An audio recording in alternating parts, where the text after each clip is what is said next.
This time on Landmarks, we visit the mysterious ruins of Teotihuacan. Witness the creation of a man-made island in the Gulf. Climb the Acropolis Hill in Athens to the Great Parthenon. And glimpse down the sheer cliffs of the Grand Canyon. But first, when in New York, all eyes are drawn to its incredible man-made skyline. And for the past 8 decades, there's been one building in particular that has drawn attention: the magnificent Empire State Building. A classic example of 1920s American optimism and enthusiasm for the modern age, the building remains, along with the Statue of Liberty, one of the city's enduring icons. The Empire State Building sort of is the iconic structure in New York City. It represents New York City, and movies, television, whenever they want to do establishing shots and say they're in New York City, no matter where they're filming, they always include the Empire State Building. It's probably the most famous office building in the world. It's certainly the most easily recognizable symbol. You see the shape of the building and you know where you are, you know what it is. And the building is a must-see tourist attraction. Its 86th floor observation deck, where city sounds fade to a distant hum, has a view which extends west to Pennsylvania and as far north as Massachusetts. Most tourists come here for their first stop is the Empire State Building, and they kind of get a feeling for where they are. They can see Central Park, the Statue of Liberty. They know where everything is, so when they come back down to the street level, they have their legs and they can know where they can go. So you can't come to New York and not come to the Empire State Building. Construction of the Empire State Building was one of the most remarkable feats of the 20th century. It took 7 million man-hours for just 1 year and 45 days from excavation to completion. Beginning in January 1930, it was officially opened on May 1st, 1931 by US President Herbert Hoover. He pressed a button in Washington to turn on its lights. There she is, the Empire State Building. 102 stories high, and it took only a little more than a year to build. Even the Chrysler Building looks like an Austin compared to the new giant. Born in the Great Depression, the Empire State Building has survived economic hardship, World War, labour strikes and terrorist fears. The workforce of over 3,000 workers was made up of Mohawk Indians, many of whom had an aptitude for working at enormous heights, and European immigrants. Built of steel and aluminium and faced with granite and Indiana limestone, it is 1,472 feet high from the footpath to the tip of its tallest antenna. It was for 40 years the world's tallest edifice, until surpassed in 1972 by the World Trade Center. It again became the city's tallest after the tragic destruction of the 110-storey Twin Towers on September 11, 2001. That day was not the first time a plane had crashed into a New York skyscraper.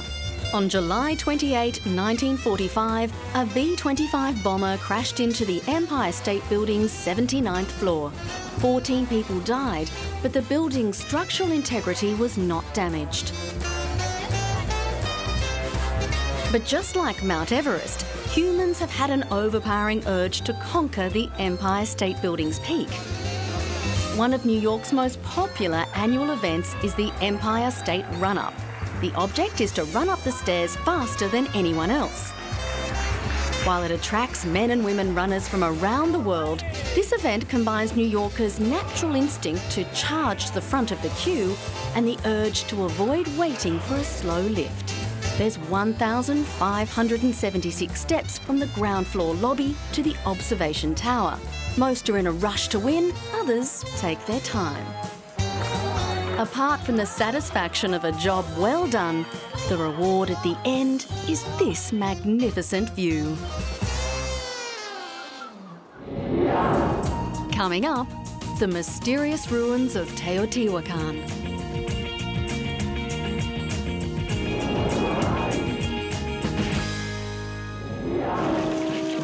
From its foundation in the 2nd century BC to the present day, Teotihuacan in Mexico has occupied a powerful yet mysterious place in the consciousness of Central and South Americans. Situated in the highlands of central Mexico, a large valley 45 kilometres northwest of Mexico City, Teotihuacan was home to one of history's most sophisticated urban civilizations. Between 100 and 200,000 people lived here at its peak around 600 AD, making it one of the ancient world's largest cities, with an urban core covering some 20 square kilometres. Teotihuacan's city streetscape is familiar to modern city dwellers. It was a complex urban grid filled with single and multi-floor apartment compounds. Yet little is known about the people who built the city or why they fled in the 7th century. The ethnic identity of Teotihuacan's inhabitants is not known. No writing system has been discovered there, even in the intricate iconography of its many painted murals. But after a National Geographic expedition started in the late 1990s, Teotihuacan began yielding some of its most closely guarded secrets. Archaeologists Saburo Sugiyama and Ruben Cabrera located 3 burial sites in Teotihuacan. They contain sculptural figures in green rock, skeletons of humans and animals, including pumas, wolves and eagles, all of which archaeologists believe were meant as sacrifices. We have found remains, but they were the remains of sacrificed people. They had many high-quality offerings, but we didn't find anyone who could be governor. Teotihuacan's allure to locals remains strong. It rivals Peru's Machu Picchu as Latin America's most visited pre-Columbian tourist attraction. According to prehistoric mythology, the pyramid represents the sacred mountain through which a being can enter and leave the underworld. The site is considered a mystical place in which energy is diverted to the people from the gods of Teotihuacan. Each March equinox, thousands of people gather to celebrate the arrival of spring in a ritual that has been carried out for centuries. There is such tranquility here. You separate from many things. One forgets about the everyday routine and comes here to recharge with energy and feel better. With some dressed in traditional Aztec garb, the crowds dance and burn incense to pay tribute to the gods of the ancient people in Teotihuacan. To be in contact with nature, recharge with energy, liberate oneself from the tensions of the city. You feel peace, everything is relaxed, you feel strong, charged with energy. Mexicans and tourists alike climb to the top of the Pyramid of the Sun to receive the first rays of sunlight, which is believed to purify their soul. Many mysteries remain in Teotihuacan. Investigators have found the pyramids and buildings close by, artefacts, a few pictographs, but no hieroglyphs or other writings of any kind. For reasons that remain a mystery, Teotihuacan began declining sharply around 650 AD and was completely deserted by around 750 AD. To find information is important so we can understand what the function of this building was in relation to the history of Teotihuacan at the beginning of urbanism and all the social problems since its early days until its decline. The search for answers will continue. Since ancient times, there have been 7 wonders of the world, but if the marketing hype is to be believed, the 8th wonder has arrived, Dubai's Palm Island project.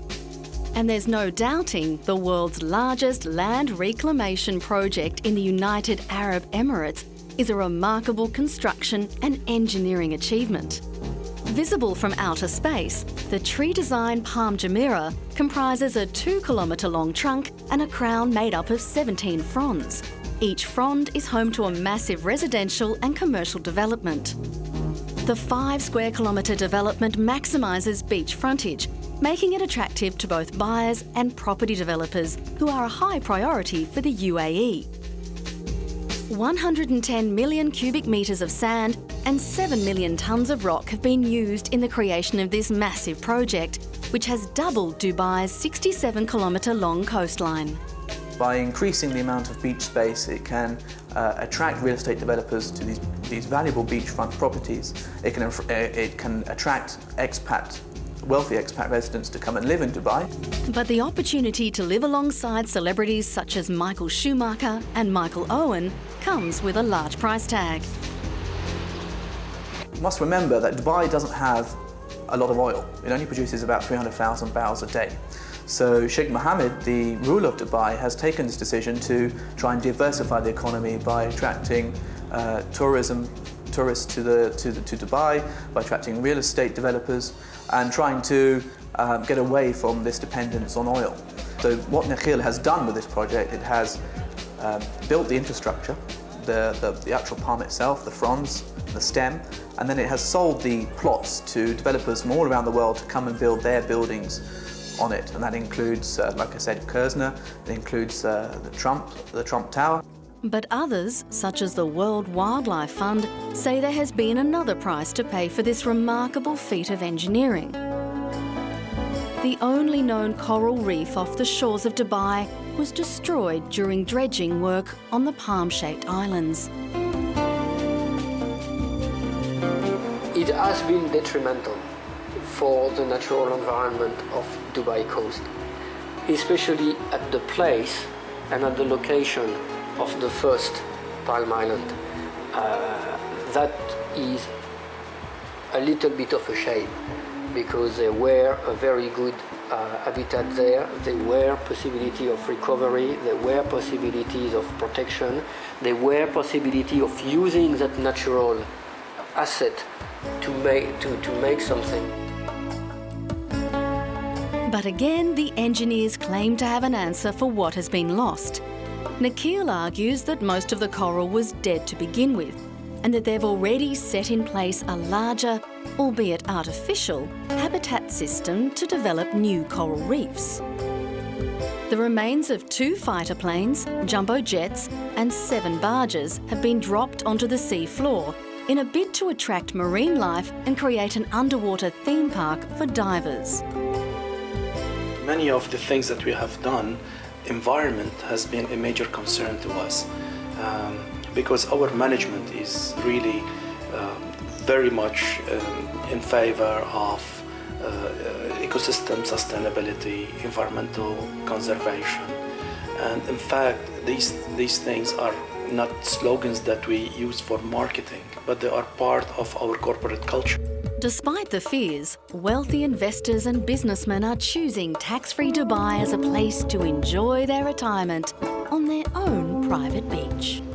The best bit is the sunrise. So this house is situated so when you come out in the morning, you're looking at the sea and the sun coming over the villas across the front, and that just feels fantastic.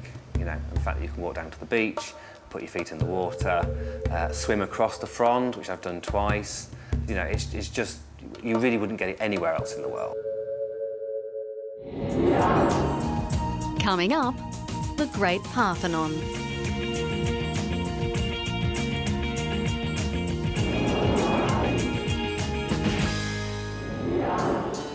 The Parthenon in Athens is one of the best-known landmarks in the world. Towering over central Athens on Acropolis Hill, it is known to be one of, if not the actual, birthplace of democracy. Built at the height of Greek civilization in the 5th century BC, the Parthenon remains an enduring reminder of its achievements and an architectural masterpiece that has influenced countless constructions ever since.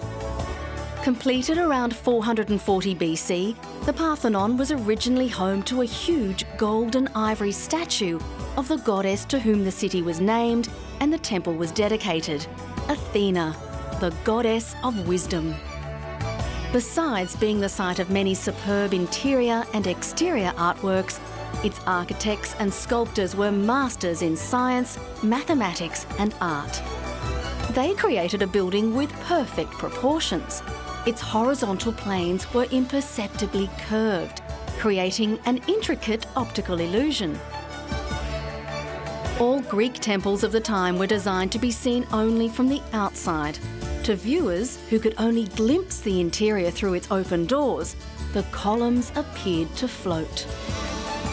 The achievements of ancient Greek civilization remain an enduring inspiration to present-day Greeks.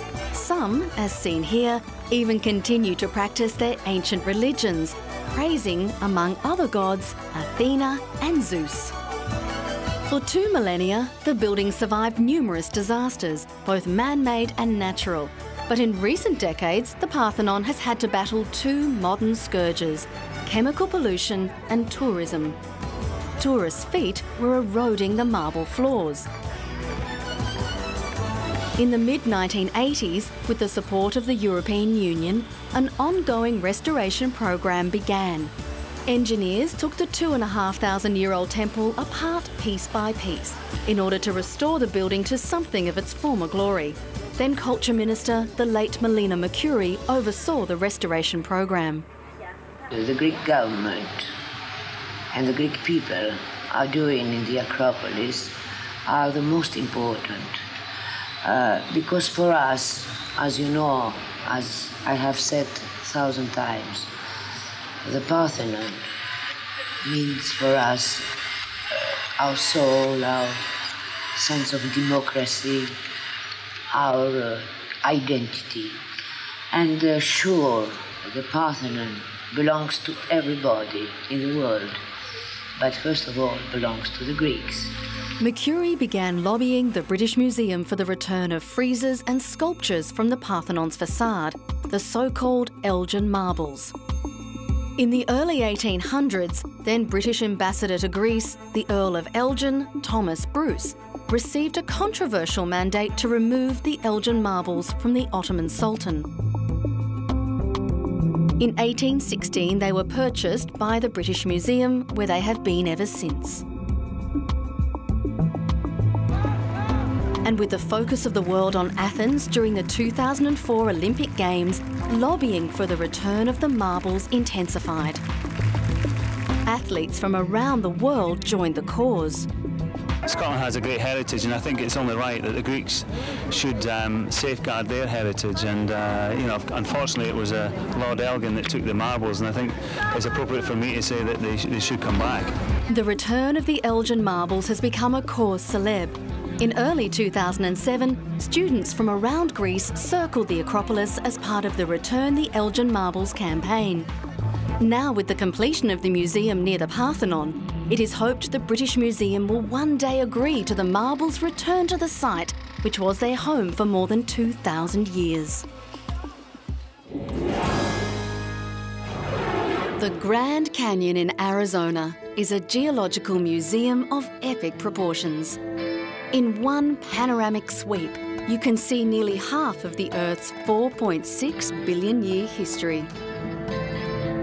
Erosion has exposed rock strata, ranging from the 1.7 billion year old Vishnu schist of the inner gorge to the pale Kaibab limestone deposited 250 million years ago. The Grand Canyon began to appear about 70 million years ago. It took another 5 to 6 million years for the wind, rain, ice, gravity and sediment-laden Colorado to widen the canyon to its present 10-mile average width. The earliest evidence of human activity stretches back 10,000 years. The area has long been an attraction to adventurers. John Wesley Powell was the first to consistently use and publish the name Grand Canyon in the 1870s. No matter what name it is known by, Grand Canyon is ever awe-inspiring. At the turn of the 20th century, President Theodore Roosevelt, a devout outdoorsman and park supporter, led the drive for the Grand Canyon to become a national park. In the decades after, the work of revered nature photographer Ansel Adams took the canyon's natural beauty to the broader public. The Grand Canyon was named a World Heritage Site in 1979. Now visitors will gain a different perspective from their ancestors to this amazing natural phenomenon. In early 2007, a glass-bottomed walkway perched 1,200 metres over the Grand Canyon was opened. The $40 million Skywalk was built by a private developer with the permission of the Wallapai tribe, whose ancestral lands adjoin the remote southwest rim of the Arizona Canyon. The controversial tourist attraction was opened by a man who knows all about having nothing beneath your feet, the second man to walk on the moon, 77-year-old Buzz Aldrin. The astronaut's few steps marked the official inauguration of the project, which backers hope will draw up to 500,000 paying visitors this year to the site some 190 kilometres east of Las Vegas.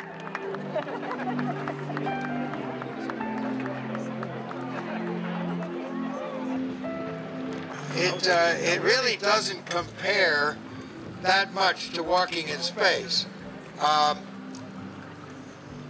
We're walking on very firm, transparent glass that's very well built, and it gives you an open air sense of freedom from the natural walls onto the artificial walls that have given people the freedom to be able to look out left, right, up and down, and to see a truly majestic view.